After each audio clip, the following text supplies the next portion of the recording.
नमो सिद्धाणं नमो आयर्याणं नमो वज्झायाणं नमो लोये सफ्साहूणम्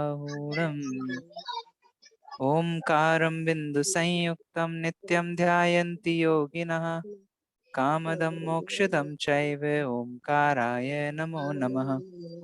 अविरल शब्द घनौघ प्रक्षालित सकल भूतल मल कलंका मुनिभिरुपासित तीर्था सरस्वती हरतु नो दुरितान् अज्ञानतिमिरान्धानां ज्ञानाञ्जनशलाकया चक्षुरुन्मीलितं येन तस्मै श्रीगुरुवे नमः। श्रीपरम गुरुवे नमः। परम्पराचार्य गुरुवे नमः। सकल कलुषविध्वंसकं श्रेयसां परिवर्धकं धर्म संबंधकं भवजीवमना प्रतिबोधकारकं पुण्य प्रकाशकं पाप प्रणाशकमिदं शास्त्रं श्रेष्ठोपदेशनामधेयम् अस्य मूल ग्रंथकर्तारः श्री सर्वज्ञदेवास्तदुत्तर ग्रंथकर्तारः श्री गणधर देवा प्रतिगणधर देवास्तेषां वचनानुसारमासाद्य श्रीमद्भगवत पूज्यपाद आचार्य देव विरचितम् श्रोतारा सावधानतया शृण्वन्तु। मंगलम भगवान वीरो मंगलम गौतमो गणी मंगलम कुंद कुंदाद्यो जैन धर्मोस्तु मंगलम सर्वमंगल मांगल्यम सर्वकल्याणकारकम प्रधानां सर्वधर्माणां जैनम जयतु शासनम जैनम जयतु शासनम। यस्य स्वयं स्वभावाप्तिर्भावे कृत्सनकर्मणा तस्मै संज्ञानरूपाय जिनाय परमात्मने तस्मै संज्ञानरूपाय नमोस्तु परमात्मने। पहली गाथा थी आचार्य पूज्यपाद देव द्वारा विरचित, जिसमें ये बात आई कि जिन्होंने स्वयं से अपने स्वभाव से ही सभी कर्मों का नाश कर दिया है, ऐसे सम्यक ज्ञान को प्राप्त हुए जिनेंद्र भगवान को मेरा नमस्कार हो, परमात्मा को मेरा नमस्कार हो। प्रश्न दूसरा खड़ा हुआ कि आपने कहा कि स्वयं अपने स्वभाव से ही जिन्होंने स्वयं से ही जिन्होंने अपने स्वभाव को प्राप्त किया है, कर्म जिसमें नष्ट हुए हैं, तो क्या दुनिया में कोई काम अपने आप हो सकता है? स्वयं से कोई काम हो सकता है क्या? ये प्रश्न हमने खड़ा किया, राइट। जब ये प्रश्न खड़ा हुआ तो आचार्य देव ने उत्तर दी, और प्रश्न खड़ा करते समय श्रोता ने पूछा कि हमें तो दुनिया में ऐसा कोई काम दिखाई देता नहीं है जो अपने आप होता हो, ऐसा कोई दृष्टांत भी आपके पास है क्या? तब यहाँ पर प्रश्न का समाधान देते हुए उन्होंने कहा, प्रश्न का समाधान देते हुए कहा, क्या कहा कि योग्य उपादान के योग से उपल भी कनक हो जाता है, निज द्रव्यादि चतुष्टवत् शुद्ध आत्म पद पाए। हमने पिछली बार उदाहरण देखा था कि खदान से निकलने वाला जो पत्थर है उसमें सोना कहीं दिखाई नहीं देता, वो पिक्चर आपको याद होगी, बराबर। और वो दिखाई नहीं देने पर भी उसमें से सोना निकलता है कि नहीं निकलता है? कौन उसे सोने के भाव में खरीदेगा? अच्छा, सोना उसमें पैदा किया जाता है या पहले से होता है? तो जैसे उस उपल में से, उस पत्थर में से सोना निकलता है, वैसे ही इस आत्मा में सारी अशुद्धियां दूर होकर शुद्ध आत्म तत्व प्रकट होता है, और वो अपने स्वभाव से ही प्रकट होता है। या यूं कहें कि जगत में जितने भी कार्य होते हैं वो अपने उपादान के योग से ही होते हैं, है ना। ये बात अपन ने देखी थी। इसके साथ साथ अगला प्रश्न अब खड़ा होता है कि जब आप कहते हो, जब आप ये कहते हो कि सारे काम अपने स्वभाव से होते हैं, अपने आप होते हैं, तो फिर ये जो हमें उपादान की योग्यता आपने बताई है, तो फिर सभी लोग अपने-अपने समय में भगवान बन जाएँगे। फिर ये मोक्ष मार्ग, व्रत, उपवास इत्यादि का मार्ग, ये सब आप हमें क्यों बताते हो? प्रश्न समझ में आ रहा है क्या कहना चाह रहे हैं? कि अगर आप ये कह रहे हो कि सब उपादान वस्तु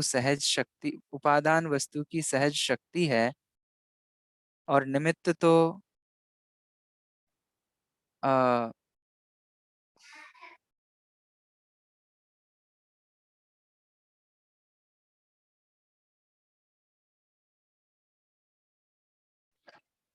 आवाज चली गई आवाज। उपादान ही वस्तु की सहज शक्ति है और निमित्त तो संयोग रूप कारण है और सारे काम अपने उपादान के योग से होते हैं। ये बात जब आपने हमसे कही, तो फिर तो हमें और आपने ये भी कह दिया कि किसी को भी निमित्त की खोज में व्यग्र होने की आवश्यकता नहीं है। तब फिर एक बड़ा प्रश्न हमारे सामने खड़ा होता है और वो प्रश्न है कि फिर सब कुछ अपने आप हो जाएगा, अपने समय में हो जाएगा। फिर ये जो व्रत, तप इत्यादि की हमें जो प्रेरणा आप देते हैं, वो तो सब निरर्थक हो जाएगी, सब व्यर्थ हो जाएगी। उसकी क्या आवश्यकता है? प्रश्न को आप रिलेट कर पा रहे हैं? इन जनरल भी ये प्रश्न चलता है समाज में, जब सब काम अपने आप ही होना है, अपने समय में ही होना है, तो फिर हमें क्यों पुरुषार्थ करना है या हम क्या करें? ये एक अलग डायरेक्शन का प्रश्न है। यहाँ तो शिष्य ने दूसरा प्रश्न खड़ा किया, जब अपने समय में ही सारा काम होना है और उस समय अनुकूल निमित्त होता ही है, उसे खोजने के लिए हमें व्यग्र भी नहीं होना है, ऐसी बात अगर है, तो फिर ये बताइए आप कि व्रत, तप इत्यादि जो हमें कहे गए हैं, इतना बड़ा हमारा शास्त्र भंडार है, इतने सारे विषय इसमें आते हैं, चरणान योग का पूरा विषय है, तो ये सब तो निरर्थक सिद्ध होंगे। देखिए मैं आपके सामने पढ़ता हूँ कि यदि सुद्रव्य आदि सामग्री के होते ही यह आत्मा अपने स्वरूप को प्राप्त करेगा, मतलब अपने उपादान की योग्यता से अपने आत्मा को प्राप्त करेगा, तो व्रत अर्थात हिंसा विरति आदि जिसमें है और समिति आदि जो है वो सब तो निरर्थक बन जाएंगे, क्योंकि आपके कथन के अनुसार तो वांछित स्वात्मा की उपलब्धि मतलब शुद्ध आत्मा की प्राप्ति तो सुद्रव्य संपत्ति से होती है, उपादान से होती है, अपने ही स्वद्रव्य क्षेत्र काल भाव से स्वरूप स्वरूप की प्राप्ति होती है। तो फिर ये जो अहिंसा, समिति, व्रत, महाव्रत, अणुव्रत, इनका क्या रोल है? प्रश्न समझ में आया? ये सब क्यों करना? जब अपने आप ही सब होना है तो मैं बोलूं कि मुझे फिर मंदिर जाने को क्यों कहते हो, शास्त्र स्वाध्याय करने को क्यों कहते हो? क्योंकि ये सब तो निमित्त है और आपने तो ये कह दिया कि अपने आप निमित्त उस समय होंगे, फिर इनकी तो कोई आवश्यकता नहीं रह गई। प्रश्न समझ में आया तो फिर उत्तर की ओर बढ़ेंगे। कोई बताना हाँ चाहेंगे? प्रश्न आप तक क्लियरली पहुंचा है? जी भैया जी। ओके, अब उत्तर की बात करते हैं। कोई पढ़ेगा, इस पैराग्राफ को पढ़ के सुनाएगा? मैं पढ़ूं भैया? जी जी हाँ भैया जी। पढ़िए। हे वत्स, ऐसा नहीं है। तुमने जो व्रत आदि की निष्फलता के विषय में शंका की है, वह ठीक नहीं है, क्योंकि नए अशुभ कर्मों के निरोध से और उपार्जित अशुभ कर्मों के एक देश क्षपण से वे सफल हैं। इतना ही नहीं, किंतु उस विषय संबंधी, व्रत संबंधी अनुराग में उत्पन्न पुण्य स्वर्गाधिक पद की प्राप्ति में निमित्त होने से उनकी व्रत आदि की सफलता है। क्या कहा? हम्म, तुम जो कह रहे हो व्रत आदि के संबंध में शंका उत्पन्न कर रहे हो, उसके वो ठीक नहीं है, उसका कोई भी फल नहीं है ऐसा नहीं, वो निरर्थक हो जाएंगे ऐसा नहीं है, उनका भी कुछ रोल है, पर क्या रोल है? जो उनका रोल होगा वही रोल उनका है, बचा हुआ रोल नहीं है। तो क्या रोल है उनका? कि उनका रोल है कि नए अशुभ कर्मों की उत्पत्ति नहीं होगी, और वर्तमान में जो अशुभ कर्मों का उदय आ रहा है उनका एक देश छपन होगा, उनका संक्रमण इत्यादि होगा, है ना? उनमें अपकर्षण इत्यादि होगा। अब ये संक्रमण अपकर्षण क्या होता है, थोड़ा आपको नई टर्मिनोलॉजी लग सकती है, बट ओवरऑल सामान्य भाषा में कहूँ तो आपके पुराने बंधे जो खराब कर्म हैं वो कम होंगे और नए कम बंधेंगे। इतना तो फायदा है किसका? जो तुम व्रतादि की बात कर रहे हो उनका। परंतु उस संबंधी अनुराग से उत्पन्न पुण्य और स्वर्गाधिक पद की प्राप्ति में निमित्त होने से उनकी सफलता है। तो वो अ, जो भी आप व्रतादि कर रहे हो उसका क्या फायदा है? अशुभ से निवृत्ति और अ, स्वर्गाधिक पद की प्राप्ति। ये तो फायदा है उसका। इतनी बात ख्याल में आती है? तो जी भैया। कंप्लीटली कोई नकार नहीं सकते कि सर्वथा ही उसका कोई अ, फल नहीं है। पर हाँ, उसका ये फल होने पर भी ये मोक्ष मार्ग नहीं है, ये बात भी क्लियर है।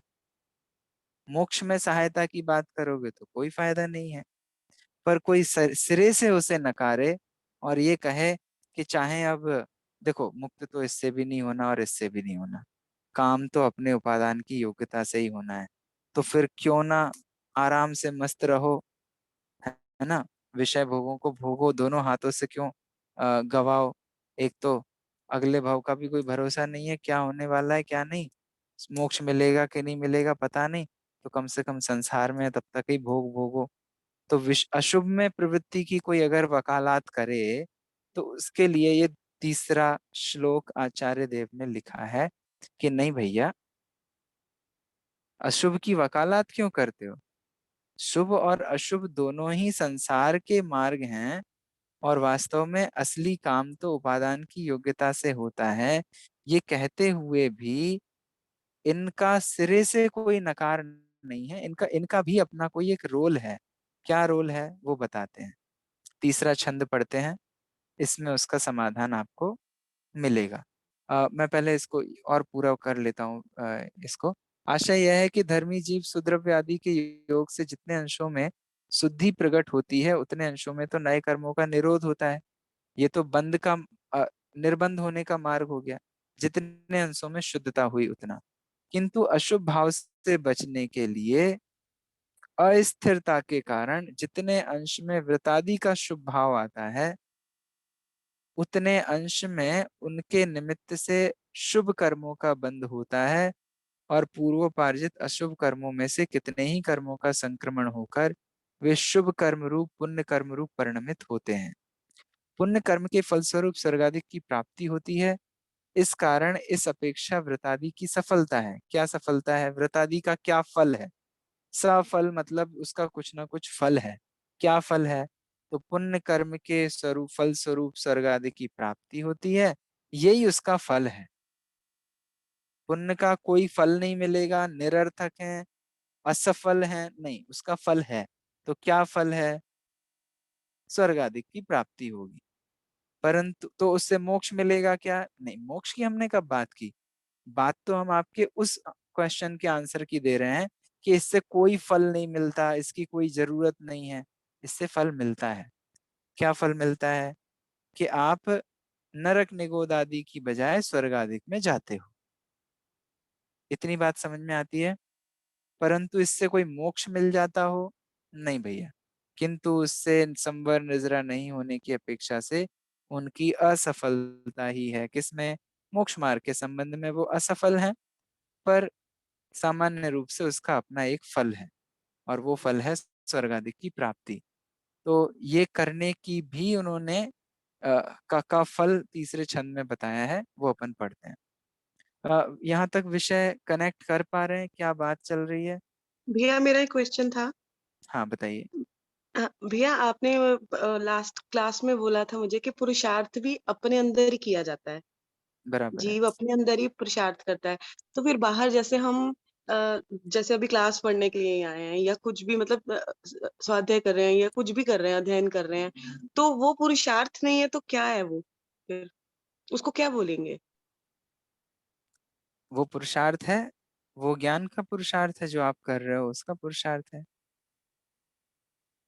तो पर पुरुषार्थ मतलब क्या? जीव तो पुरुषार्थ अपने अंदर ही कर रहा है तो फिर बाहर कैसे उभराएगी? बहुत बढ़िया। देखिए, इसको अच्छे से समझने की आप कोशिश करेंगे तो हुँ, हर द्रव्य के अंदर वीर नाम का गुण होता है। तो हर द्रव्य वीर गुण की पर्याय का नाम है पुरुषार्थ। हर द्रव्य सदा काल अपने अपने पर्याय रूप परिणमित होने का पुरुषार्थ तो कर ही रहा है। आप सो रहे हो तो जगत में कहा जाएगा ये तो निकम्मा है, सोता रहता है पड़े पड़े, पर वो उस समय सोने का पुरुषार्थ कर रहा है। बराबर है। तो दुनिया में कोई भी द्रव्य पुरुषार्थ से तो खाली नहीं है। हर द्रव्य अपना अपना पुरुषार्थ, जो काम जिस समय हो रहा है वो उस काम का पुरुषार्थ कर ही रहा है। पर लौकिक जगत में जिसे हम पुरुषार्थ कहते हैं, और पुरुषार्थ को ऐसे लिया जाता है कि भैया कुछ पढ़ाई लिखाई करो, कुछ कमाई धमाई करो, उसको पुरुषार्थ कहते हैं। बराबर। या फिर हम मोक्ष मार्ग में आगे बढ़ें, इसको पुरुषार्थ कहेंगे। कहीं एक जगह रुक जाए, खड़े हो जाए, तो हम उसको पुरुषार्थ नहीं कहते हैं। बराबर है। ऐसा ही हमारा जनरल अंडरस्टैंडिंग है। जी भैया। तो एक आंसर तो आपको वीर गुण से मिल गया।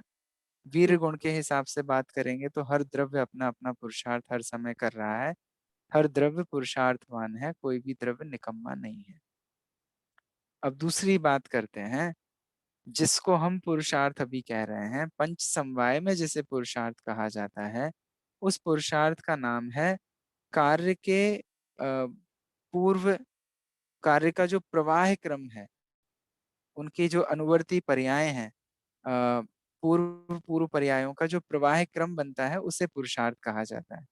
फॉर एग्जाम्पल, आपको अपने आत्म स्वरूप को समझना है, तो उस समझने में, समझने की पूर्व पूर्व पर्याय कैसी होंगी?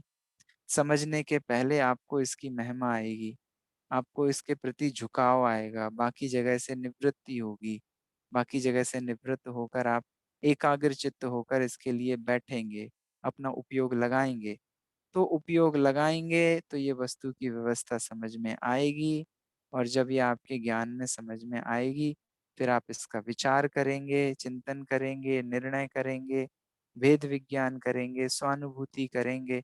ये सब उसके पुरुषार्थ के ही एंगल हैं, है ना? और भेद विज्ञान स्वानुभव जो हुआ, वो आगे मोक्ष के पुरुषार्थ में कार्यकारी बन रहा है। तो ये पूर्व पूर्व पर्यायों का प्रवाह क्रम जो है, इसको भी पुरुषार्थ कहते हैं। इनफैक्ट पंच समवायों में इसे ही पुरुषार्थ कहा गया है ना? तो आप जो अभी कर रहे हो, अब आप अगर इन शब्दों को सुनने में पुरुषार्थ मानो, या यूं कहो कि मैं इस मोबाइल को उठा के रखता हूँ, ये करता हूँ, वो करता हूँ, अगर हम किसी अन्य वस्तु में अपना पुरुषार्थ खोजने जाएंगे, तो वो तो सिरे से ही बात नकार दी जाएगी, क्योंकि एक द्रव्य दूसरे द्रव्य का कुछ नहीं कर सकता। वो द्रव्य अपना स्वयं का सब कुछ करने में समर्थ है, इसलिए आपका पुरुषार्थ आप में चलता है। यहाँ तक बात समझ में आती है? जी भैया। अब ये जो आपका पुरुषार्थ है, इस समय इस वस्तु के स्वरूप को समझने की रुचि, उसके ऊपर उपयोग ढालना, और फिर उसका फल आना कि वो बात अपने को समझ में आ जाए, तो ये यही उसका पुरुषार्थ है। ख्याल में आती है बात? मूल पंडित टोडरमल जी साहब ने भी यही कहा कि भैया हुँ, तेरा पुरुषार्थ क्या है? तू तो तत्व विचार कर। हमको हुँ, सम्यक दर्शन प्राप्त करना है, दर्शन मोहिनी कर्म का क्षय होना चाहिए, अथवा उपशम होना चाहिए, अथवा क्षय उपशम होना चाहिए। अब हम कर्मों का क्षय करें कि क्षय उपशम करें कि उपशम करें, तो क्या करें? और कर्म तो हमें दिखाई नहीं देते।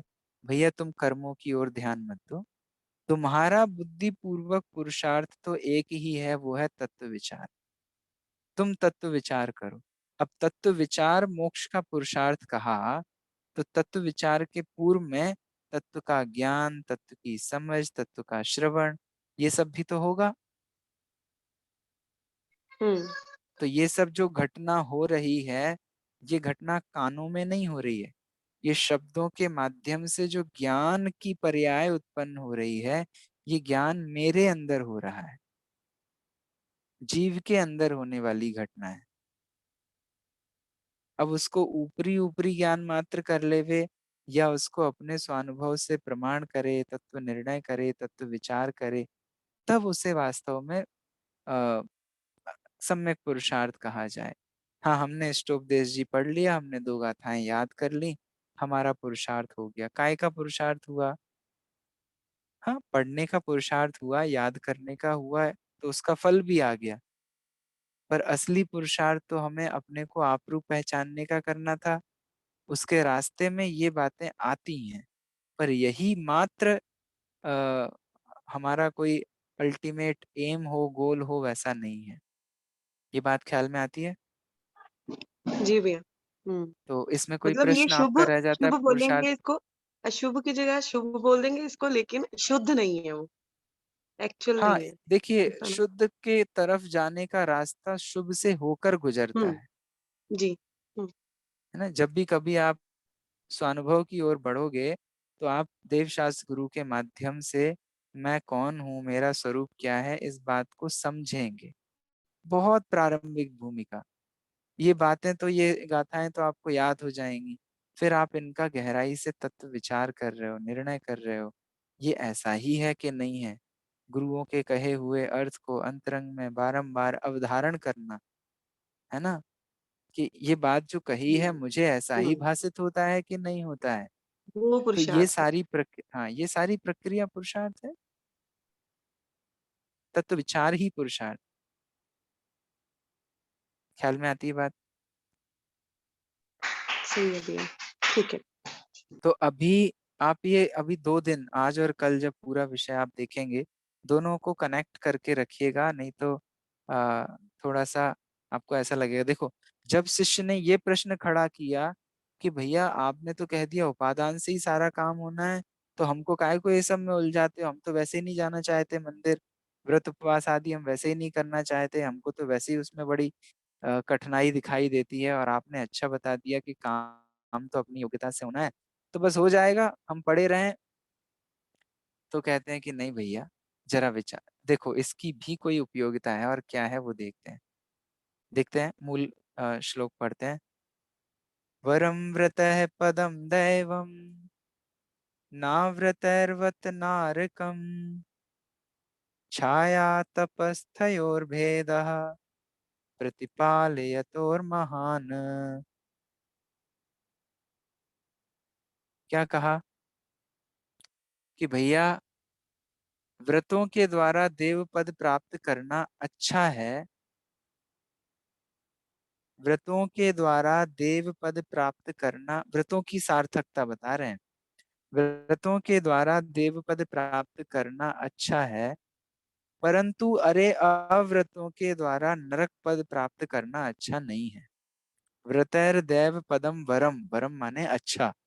वर ढूंढने जाते हैं ना, वर माने कोई दूल्हे का नाम वर नहीं होता, वर माने उत्कृष्ट होता है ना?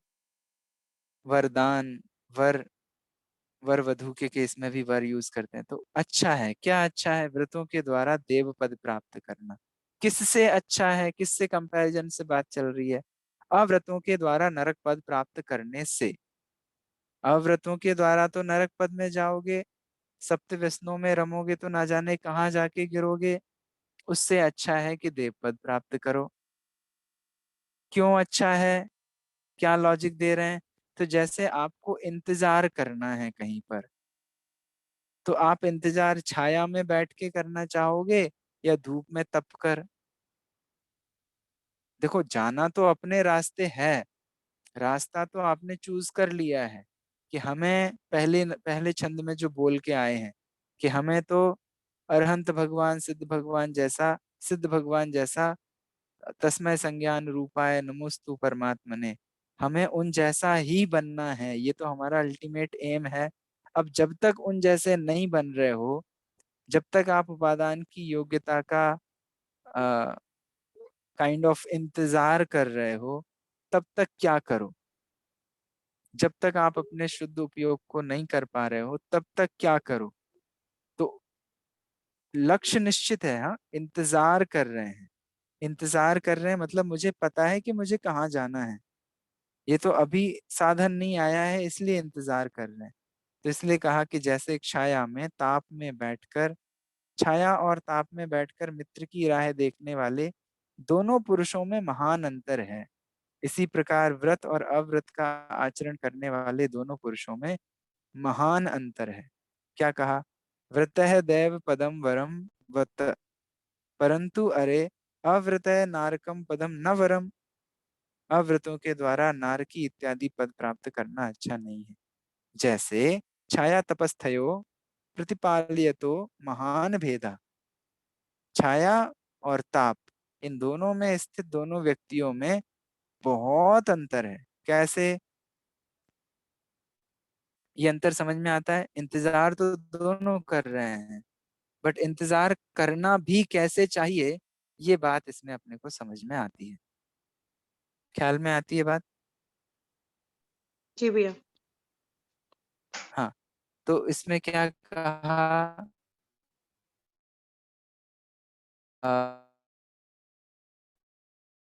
टीका में वही विषय आया है, इसलिए मैं अभी उसको नहीं पढ़ रहा हूँ, आप कर लेना।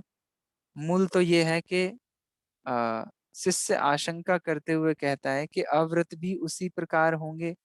किस प्रकार होंगे? अच्छा वो तो ठीक है। मैं सिर्फ आपको यहाँ पे कहानी ही लेता हूँ, बाकी आप पढ़ लेना। अपने अपने कार्य के लिए नगर में गए हुए और वहां से वापस आते अपने दूसरे साथी के लिए प्रतीक्षा करते राह देखते हैं दो व्यक्ति। कैसे हैं वे दोनों? एक छाया में और एक धूप में बैठा है। इसका अर्थ यह इस प्रकार है कि तीसरे साथी के आगमन काल तक जैसे छाया में बैठा हुआ पथिक सुख से बैठता है और धूप में बैठा हुआ पथिक दुख से बैठता है, वैसे ही जहां तक सो द्रव्य आदि मुक्ति के कारण प्राप्त हो, वहां तक व्रतादि आचरण करने वाला यह आत्मा जीव स्वर्गादि स्थानों में सुख से रहता है और दूसरा अव्रतादि आचरण रूप नरकादि स्थानों में दुख से रहता है। बात समझ में आती है? व्रतों की सार्थकता बता दी। कोई सप्त व्यसनादिक की ओर जाना चाहे, देव पूजा, गुरु उपासना, स्वाध्याय, संयम, तप, दान छोड़कर, तो उसको स्थायित्व देने के लिए तीसरा श्लोक कहा। ख्याल में आती है ये बात? कोई कंफ्यूजन इसमें? अब देखिए इसका भावार्थ देखते हैं। कोई प्रश्न है या फिर आगे बढ़े?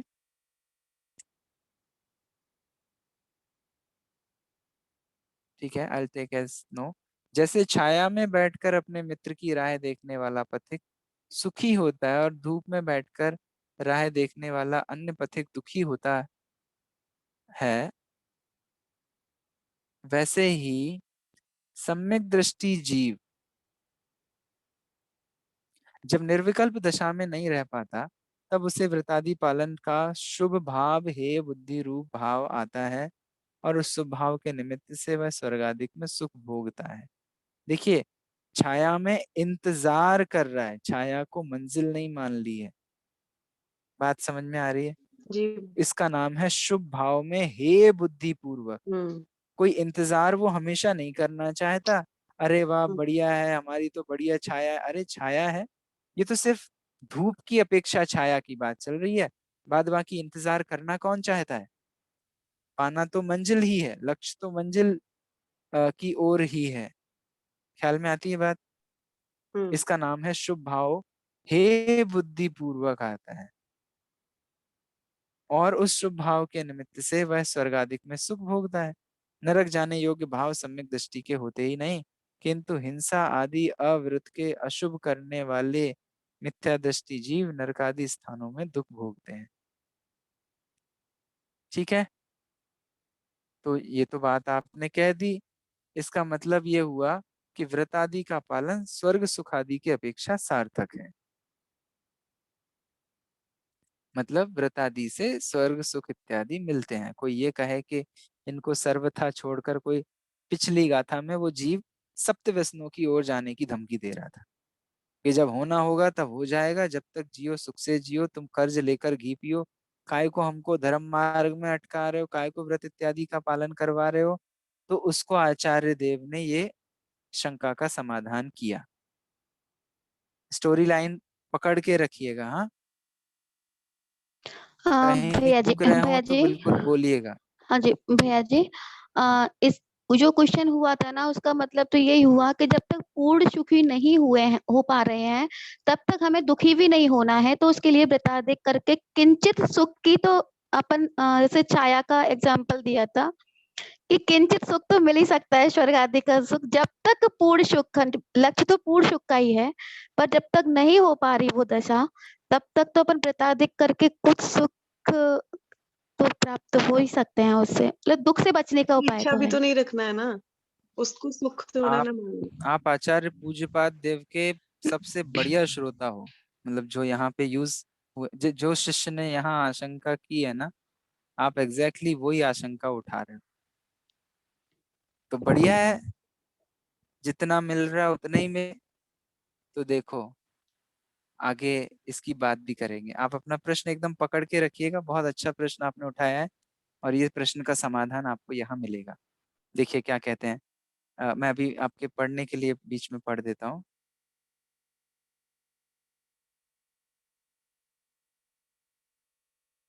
तो जब तक स्वर्ग मोक्ष सुख नहीं मिल रहा है, तब तक तो आराम से रहो।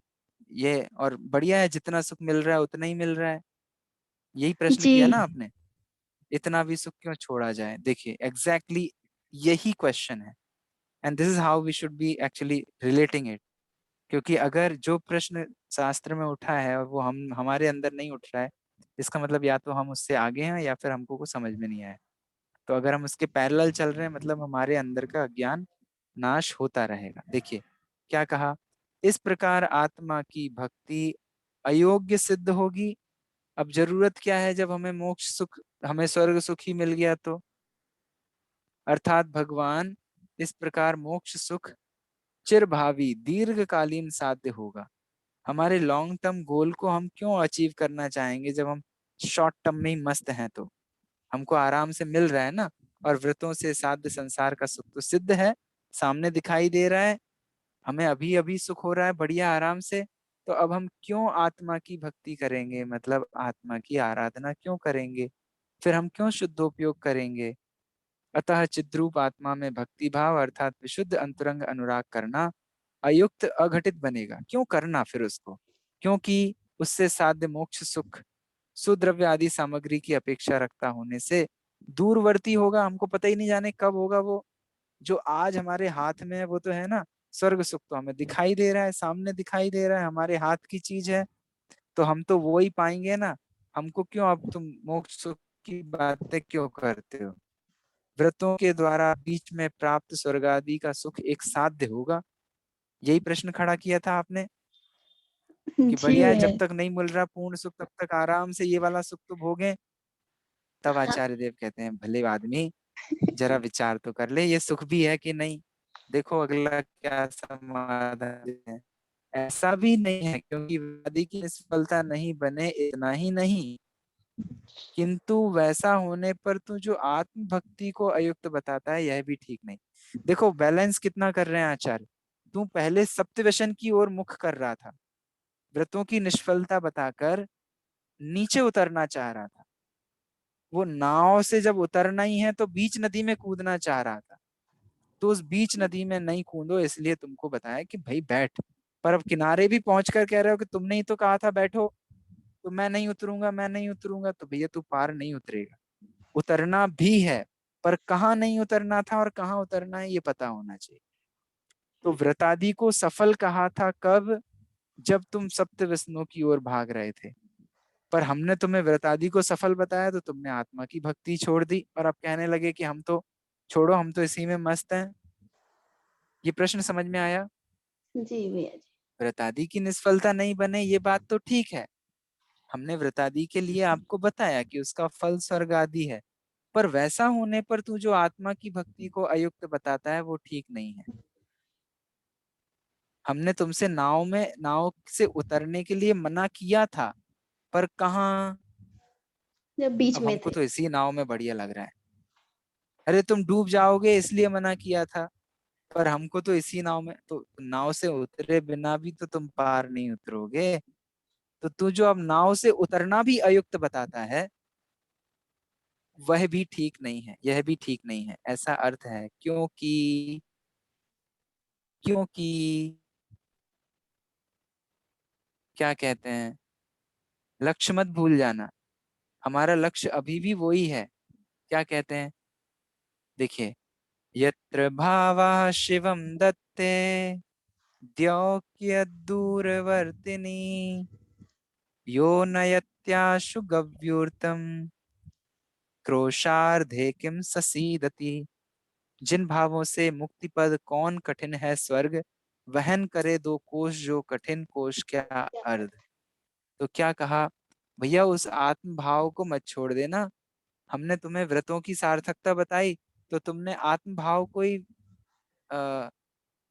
बैकग्राउंड में डाल दिया। नहीं भैया, ये सब आत्म भाव की ही महिमा है, हमारा लक्ष्य मत भूल जाना। और अक्सर यही होता है कि हम जाते हैं मेले में और अपने लक्ष्य को भूल जाते हैं। वहां के ताम झाम राग रंग में ऐसे, इनफैक्ट ये कहें कि हम माल को भूलकर पैकिंग पर इतने ज्यादा रीझ जाते हैं कि अब माल नहीं मिले तो भी चलेगा। ऐसी हमारी सोच हो गई है। वही सोच इस शिष्य ने अपने सामने रखी कि बढ़िया है ना, हमको मिल गया ना सुख, स्वर्ग सुख मिल गया ना, अब क्या जरूरत है आत्मा की। तो बोले ये जो तुम्हें जो भी सुख भी मिल रहा है ना, वो भी इस आत्म भाव के आश्रय से कठिन नहीं है। उसके लिए तुम्हें कुछ अलग से नहीं करना है। देखो, किसी का खेत बंजर पड़ा हुआ था, कुछ खेती नहीं होती थी, है ना, उसके खेत में उसको फसल उगाने का उपदेश दिया। तो फसल में अभी दाने तो नहीं आए, तो जब तक वो इंतजार कर रहा है, या दाने नहीं आए हैं, या किसी साल दाने नहीं आ पाए, या उसकी फसल में कुछ पाला लग गया, तो उससे कहा कि तू भाई ये इसका भूसा ही बना के कम से कम बेच ले, कुछ तो मिलेगा तुझे, तेरी थोड़ी बहुत मेहनत मजदूरी तो निकल आएगी। अब वो हर साल भूसे के लिए खेती करे तो क्या कहेंगे उससे, कि पागल है, खेत इसलिए था, तू बीज के लिए खेती करेगा तो भूसा तो अपने आप आएगा।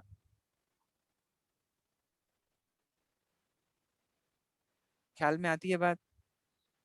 तो उस आत्म भाव की ओर दृष्टि करेगा तो ये पुण्य, ये स्वर्ग, ये तो अपने आप ही होने वाले हैं। तो उसे बाजू में मत रख, वो मेन काम है। क्या कहा देखिए, यत्र भावः शिवम दत्ते। यत्र माने जहां, भावा मतलब आत्म भाव से भव्य जीवों को, शिवम माने मोक्ष, दत्ते माने देता है। यत्र भावः शिवम दत्ते तत्र द्यौ कियत दूरवर्तिनी। वहां स्वर्ग कितना दूर है, कुछ दूर नहीं है, अर्थात नजदीक ही है। अरे जिस बीज से उत्तम फसल होती है, उससे घास फूस होना कौन सी बड़ी बात है, वो तो हो ही जाएगी। यहाँ उदाहरण दूसरा दिया, क्या दिया, जो मनुष्य भार को गव्युर्तिम 2 कोश तक, आशु माने जल्दी, नयति माने ले जाता है, जो भार को 2 कोश तक जल्दी ले जाता है।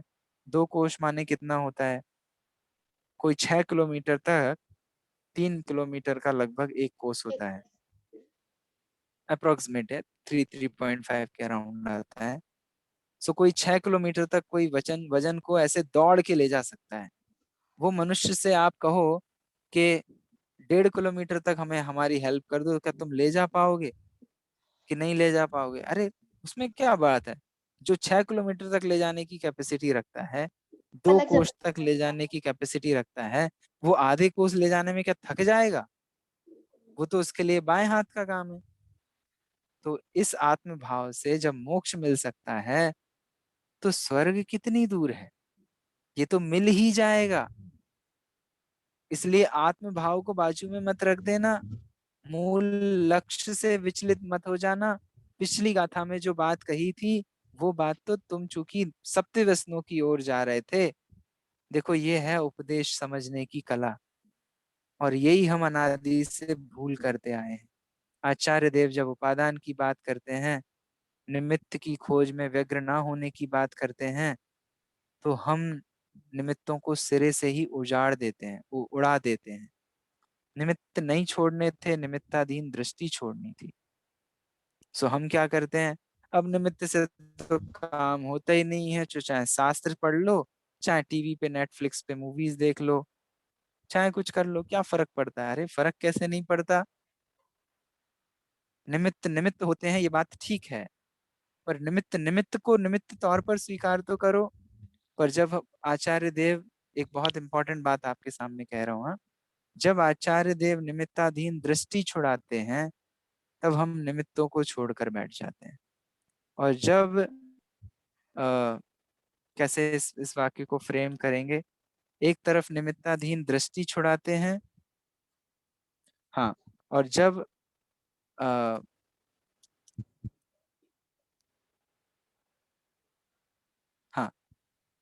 जब निमित्त की स्थापना करते हैं तो हम निमित्त को कार्य का कर्ता मान लेते हैं। तो निमित्त को कार्य का कर्ता भी नहीं मानना है, और निमित्ताधीन दृष्टि भी नहीं रखना है, और निमित्त को उड़ाना भी नहीं है। बात ख्याल में आ रही क्या कह रहे हैं? कार्य हमारी अपनी योग्यता से होगा, ये बात समझ में आने पर दृष्टि अपनी ओर लानी है, ये बात तो है ही, पर इसके साथ साथ निमित्ताधीन दृष्टि जो थी अनादिकाल से, वो मोड़कर अपनी ओर दृष्टि करनी थी। ये पहला सेंटेंस हो गया। पर जब ये बात कही जाती है तो हम फिर निमित्त को भी स्वीकार करने के लिए तैयार नहीं। तो निमित्त को स्वीकार ना करने से या तो हम निमित्त को कर्ता मानते हैं, और या फिर हम निमित्त को पूरा का पूरा सिरे से उड़ा देना चाहते हैं। हम निमित्त को निमित्त स्वीकार नहीं करते।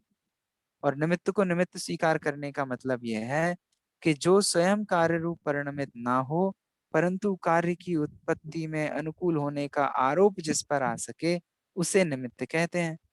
तो या तो हम पूरा भगवान भरोसे छोड़ देते हैं, या फिर हम भगवान को निमित्त तौर पर भी स्वीकार करने के लिए तैयार नहीं होते, और कहते हैं अब जब होना होगा तब हो जाएगा, जब होना होगा मोक्ष तब हो जाएगा, जब आनी होगी बुद्धि आ जाएगी, जब हमें मोक्ष का पुरुषार्थ जागना होगा जाग जाएगा। ऐसा कहकर कोई जीव अगर देव शास्त्र गुरु से विमुख रहे, तो इसका मतलब है कि अभी उसकी योग्य होनहार आई नहीं है। असलियत में जिसके उपादान की योग्यता जागती है, वो नियम रूप से देवशास्त्र गुरु की शरण में आता ही आता है। क्या कहा? बैलेंस कर पा रहे हैं बात को?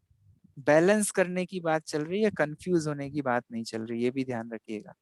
और बैलेंस करने का मतलब हम दोनों पार्टियों को संतुष्ट नहीं कर रहे हैं, निमित्त उपादान की पार्टी को, बल्कि निमित्त को निमित्त तौर पर स्वीकार करना है, और उपादान को उपादान तौर पर स्वीकार करना है। निमित्त से कार्य नहीं होता है, पर कार्य होने पर निमित्त उपस्थित अवश्य होता है। कार्य उपादान की योग्यता से ही होता है, और योग्य निमित्त की उपस्थिति में ही होता है। निमित्त की खोज में हमें व्यग्र नहीं होना है, पर निमित्तों को उड़ा ही देना, वो भी बात नहीं है।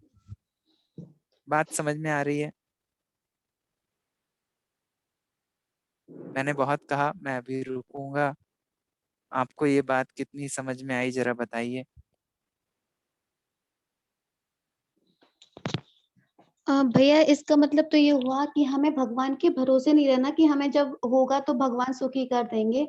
हमें अगर भगवान बनना है तो अपने स्वरूप को भी समझना पड़ेगा, और भगवान ने जो बताया है उस मार्ग पे भी चलना पड़ेगा। एग्जैक्टली और यही हम करते हैं, यही हमने 10 साल 20 साल किया है। आपने स्कूल की पढ़ाई कैसे की? चलो, हमें तो फॉर्मेलिटी करनी थी इसलिए हमने कर ली। मैं दूसरे तरीके से बोलता हूँ, आपने कभी भी साइकिल चलाना, मोटरसाइकिल चलाना या गाड़ी चलाना सीखा होगा? ये सब काम तो किया होगा, किया कि नहीं कभी? तो उसमें आपको सहायता करने वाला कोई था, आपको कोई मार्ग बताने वाला था, हाँ। तो आप उसके ही भरोसे रह गए थे। क्या किया था आपने? उसकी बात भी सुनी थी, और उसकी बात सुनकर उसके बिना भी गाड़ी चलानी सीखी थी। ऐसे ही था कि नहीं? हाँ जी भैया। एक प्रोसेस थी ना। आप उसके साथ भी थे, उसकी बात सुनते थे, अभ्यास करते थे, पर आपने कभी ऐसी भावना भाई कि नहीं तुम हमारे बगल में हमेशा बैठे रहना तो ही हम गाड़ी चलाएंगे, कि आप फ्री होकर निश्चिंत होकर अपने बलबूते पर भी गाड़ी नहीं, चलाना खुद ही सीखे? प्रयत्न किया था। बहुत अच्छा है। एग्जैक्टली बस यही मोक्ष मार्ग है। कोई कहे कि हमें तुम्हारी आवश्यकता ही नहीं है, हम चला लेंगे गाड़ी और निकल जाए हाईवे पे, तो भैया ऐसे भी काम नहीं होगा। देव शास्त्र गुरु होते ही होते हैं, पर हमेशा हम देव शास्त्र गुरु का ही हाथ पकड़े रहेंगे तो ही गाड़ी चलाएंगे, बाजू वाली सीट पे वही बैठे रहेंगे तो ही चलाएंगे, तो भैया तुम जिंदगी में आगे नहीं बढ़ सकते। आश्रय लेना भी पड़ेगा और फिर उसको छोड़ना भी पड़ेगा, तो ही काम हाँ, बन। आश्रय आत्माश्रय के लिए लिया जाता है।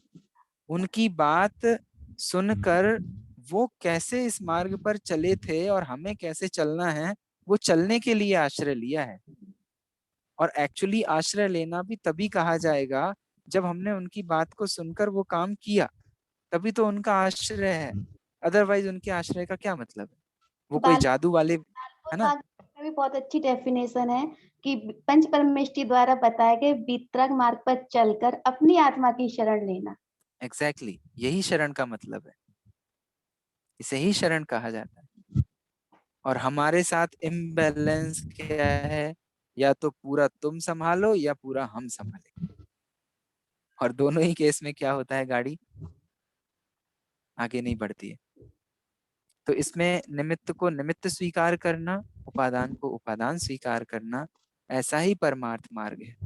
देखिए आगे क्या कहते हैं। तो निमित्त को कर्ता भी स्वीकार नहीं करना है और निमित्ताधीन दृष्टि भी नहीं रखना है ना? ये ख्याल रहेगा। क्या कहा, निमित्त को या तो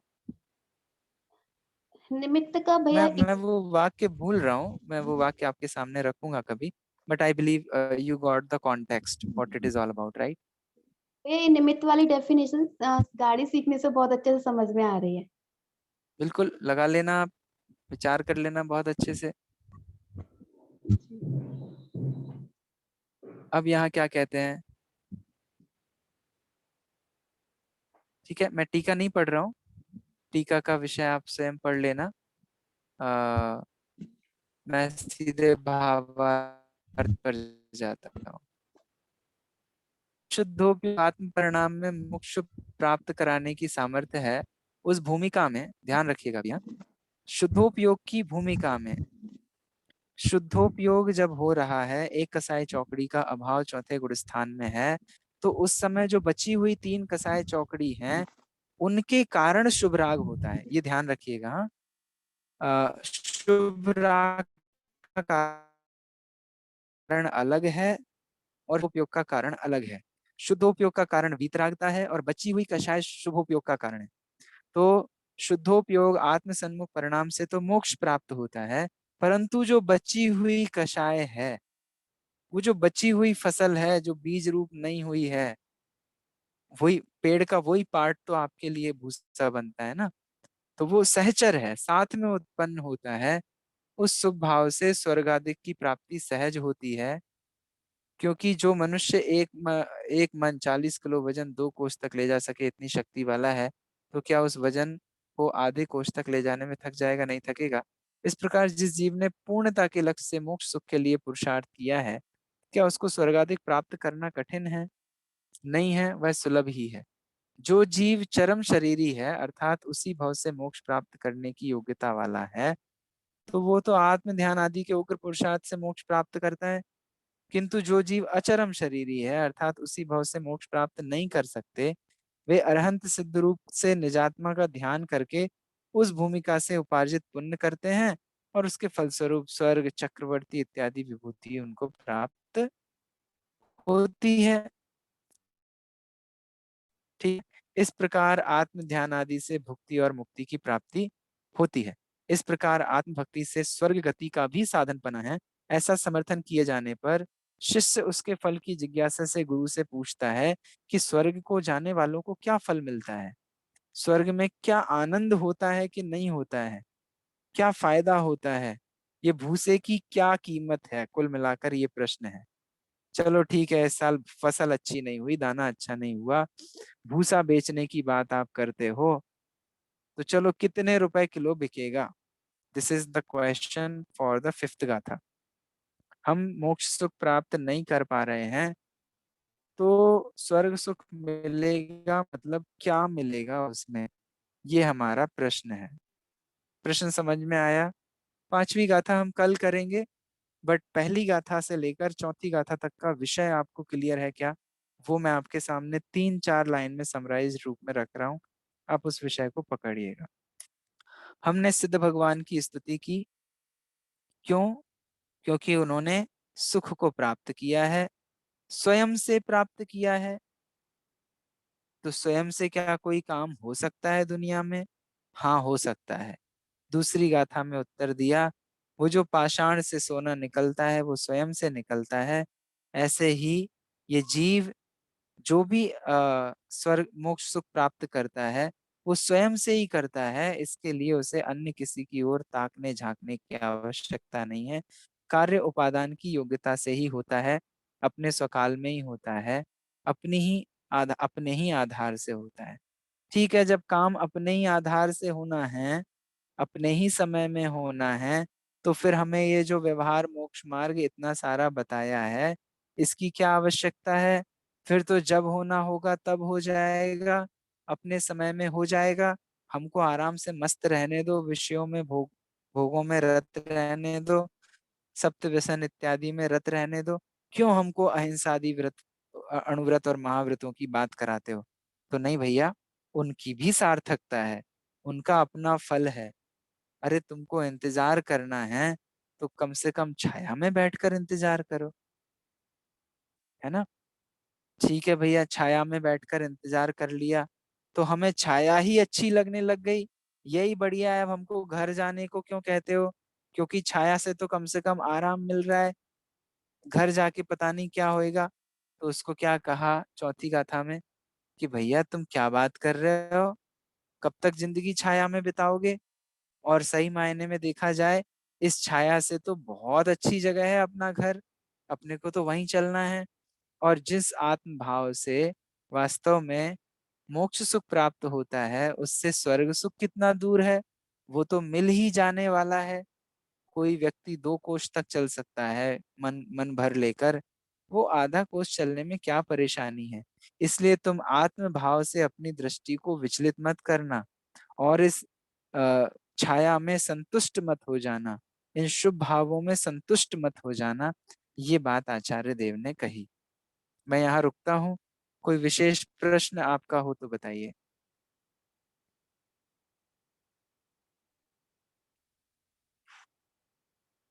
विषय समझ में आ रहा है, रिलेट कर पा रहे हैं?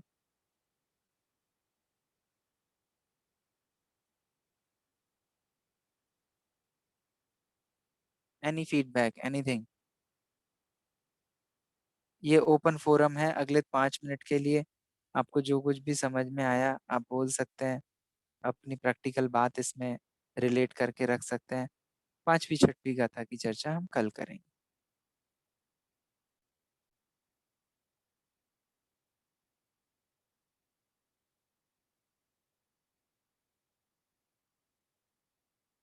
Any question, any feedback, any point, कुछ भी जो आपको समझ आया हो?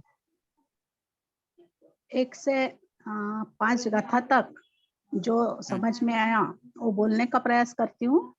जो बिल्कुल। अभी अभी आपने बताया कि गाथा नंबर फर्स्ट में आपने बताया कि सिद्ध भगवान की स्तुति या तो सिद्धों को हम नमस्कार कर रहे हैं इसलिए कि वह सुखी है और वह सुख जो उनको मिला है वो स्वयं से मिला है। नंबर 2 की गाथा में ऐसा बताया है कि ये स्वयं से मिला हुआ सुख मतलब उपादान, मतलब उन्होंने किसी का सहारा लेते न हुए ये सुख की प्राप्ति की है। इसके लिए एग्जाम्पल दिया है कि जैसे पाषाण में से सोना निकलता है तो वो सोना उसमें डालना नहीं पड़ता, वह स्वयं रहता है। तो शिष्य ने बराबर। प्रश्न किया कि गाथा नंबर 3 से कि कार्य जब अपने आप होता है, उपादान से होता है, उसके लिए कुछ करना नहीं पड़ता, तो फिर निमित्त का काम क्या है? फिर तो हम बैठे रहेंगे, विषय भोग करते रहेंगे, सप्तव्यसन किया तो भी कुछ नहीं होगा। तो उसके लिए आचार्य जवाब देते हैं कि यह गलत बात है। आपसे सप्तव्यसन से बचने के लिए यह उपाय बताया है कि आपको किसी का इंतजार करना है तो धूप में खड़े होकर क्यों करना है, छाया में बैठो। आपको बराबर। यदि अपना एम प्राप्त करना है, अपना ध्येय प्राप्त करना है, तो आप धूप में खड़े होकर मत करिए, छाया में बैठे रहिए। तो फिर शिष्य को और मन में प्रश्न आता है कि छाया ही अच्छी लगने लगे तो छाया में बैठे रहेंगे। किसके लिए हमको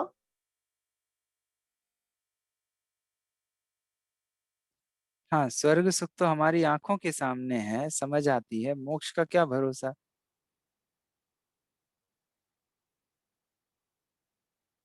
नहीं पकड़ना है, अपने घर को पकड़ना है, अपने आत्मा भाव से विचलित नहीं होना है। वही करना है कि जहां से हमें सिद्धों के जैसी सुख की प्राप्ति हो सके। एग्जैक्टली, बहुत अच्छा आपने समराइज किया। अब इस विषय में और अधिक स्पष्टता आपको कल देखने को मिलेगी कि आखिर स्वर्ग सुख को भोगने की बात क्यों नहीं कह रहे आचार्य देव। क्या परेशानी थी? आपने हमको हमको जैसे मोक्ष सुख है वैसे ही स्वर्ग सुख है, क्या अंतर क्या है? मिल जाए, हम आराम से रह रहे हैं, बढ़िया चल रही हमारी जिंदगी, परेशानी क्या है? तो आचार्य देव अब पांचवी छठवीं गाथा में बताएंगे कि क्या अंतर है स्वर्ग सुख में और मोक्ष सुख में इन अ वे, और क्यों हम आखिर आपको अभी भी मोक्ष सुख पर लक्ष्य करने की बात कह रहे हैं। ठीक है, इस विषय में अपन और चर्चा करेंगे। आई बिलीव सबको सब विषय ख्याल में आ रहा है। कोई प्रश्न हो तो जरूर कहिए, अदरवाइज अभी अपन जिनवाणी स्तुति करेंगे।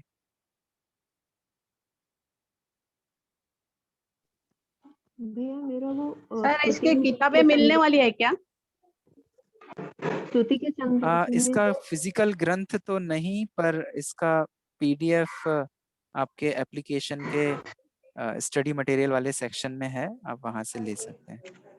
स्तुति के फिजिकल संदर्भ ग्रंथ नहीं प्राप्त हुए क्योंकि मराठी वाले पुस्तक है हमारे पास, पर वो हिंदी वाला जो है आशा दर्जी का है क्या? ये आशा दर्जी से हाँ, पंडित आसाधर जी साहब का है। भैया वो स्तुति से संदर्भ में एक शब्द समझ नहीं आया, बस चिदघन। चिदघन का क्या मतलब है? कहाँ पर? अशरीरी सिद्ध भगवान, अविरुद्ध शुद्ध चिदघन। चिद घन, चिद माने होता है चैतन्य।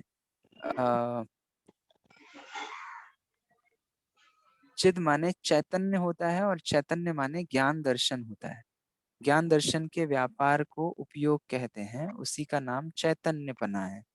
चैतन्य जब भी कहा जाता है, चैतन्य गुण, चिदघन, चिद शब्द जब भी उपयोग में आता है तो चिद शब्द चैतन्य के अर्थ में है, चैतन्य। तो ज्ञान और दर्शन के वो घन है, ज्ञान और दर्शन के अलावा अन्य कुछ नहीं करते।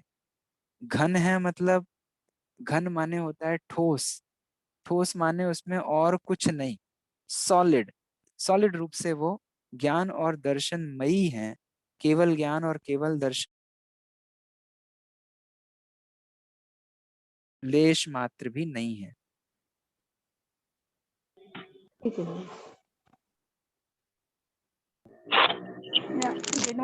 जिनवाणी स्तुति के रूप में आपके मुख से ये भजन का स्टैंडर्ड सुन सकते हैं, अशरीरी सिद्ध भगवान।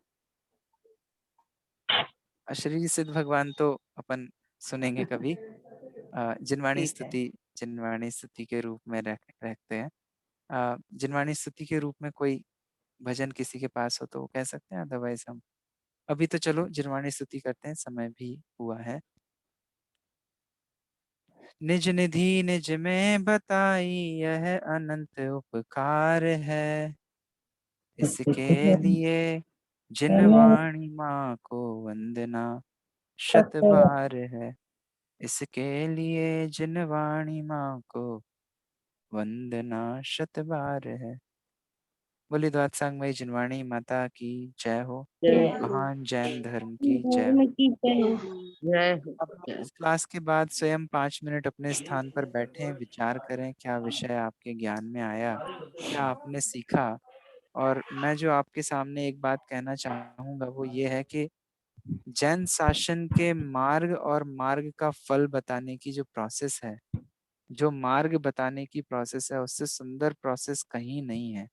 यहाँ ना तो आपको गुलाम बनाया जा रहा है और ना आपको स्वच्छंदता के गर्त में ढकेला जा रहा है। दोनों तरीके से आप विषय को समझो, सीखो और मोक्ष मार्ग में आगे बढ़ो। यही आचार्य देव की पूरी इसमें भावना है। तो प्रमादी भी नहीं होना और क्या कहें, किसी के भरोसे भी नहीं पड़े रहना। प्रमादी तो होना ही नहीं, और प्रमाद का ही मेन निषेध अपन दोनों तरीके से देख सकते हैं। आप इस पर और गहराई से विचार कीजिएगा। कोई प्रश्न आपके कल होंगे तो अपन जरूर बात करेंगे। अभी के लिए जय जिनेंद्र, आप जरूर इस पर विचार कीजिए।